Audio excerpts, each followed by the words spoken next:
ગુજરાત પર ફરી માવઠાનું સંકટ 25 થી 27 ફેબ્રુઆરી તેમજ 1 થી 5 માર્ચ દરમિયાન કમોસમી વરસાદની શક્યતા। સૌરાષ્ટ્ર કચ્છ અને ઉત્તર ગુજરાતમાં થઈ શકે છે માવઠું। 15 માર્ચ બાદ વધશે તાપમાન। હવામાન નિષ્ણાંત અંબાલાલ પટેલની આગાહી।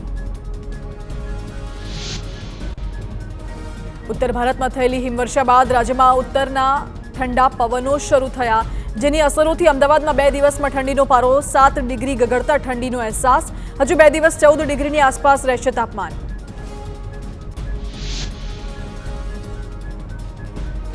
રાજ્યના તાપમાનની વાત કરીએ તો અમદાવાદમાં લઘુત્તમ તાપમાન 19.7 ડિગ્રી, જ્યારે મોટાભાગના શહેરોમાં 14 ડિગ્રી તાપમાન। રાજ્યનું સૌથી ઠંડુ શહેર નલિયામાં 10 ડિગ્રી તાપમાન।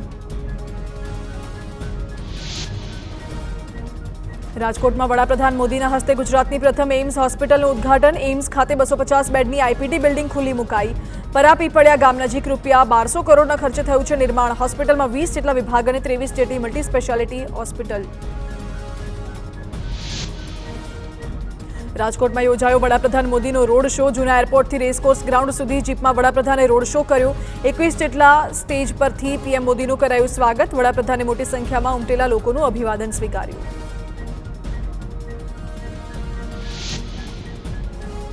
દ્વારકામાં પીએમ મોદીએ સુદર્શન બ્રિજ સહિત 52,000 કરોડથી વધુના કાર્યોનું કર્યું લોકાર્પણ। 2.32 કિલોમીટર લાંબા બ્રિજમાં અંદાજે 978 કરોડનો ખર્ચ।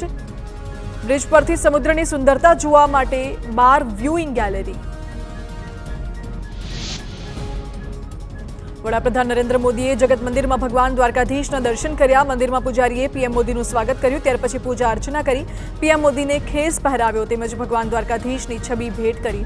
શંકરાચાર્યએ પણ પીએમ મોદીને શાલ ઓઢાડીને સ્વાગત કર્યું। દ્વારકાની મુલાકાત દરમિયાન વડાપ્રધાન નરેન્દ્ર મોદીએ દ્વારકાના દરિયાની પણ મુલાકાત લીધી। નેવીની બોટમાં સવાર થઈને દરિયાઈ પટ્ટાનું કર્યું નિરીક્ષણ। દરિયામાં પીએમ મોદી માટે ચુસ્ત સુરક્ષા બંદોબસ્ત। લક્ષદ્વીપ બાદ હવે દ્વારકાના દરિયામાં વડાપ્રધાન મોદીએ કર્યું સ્કૂબા ડાઇવિંગ। સમુદ્રમાં ડૂબેલી સોનાની નગરીના નિહાળ્યા અવશેષો। દ્વારકાધીશના ચરણોમાં ઝુકાવ્યું શીશ।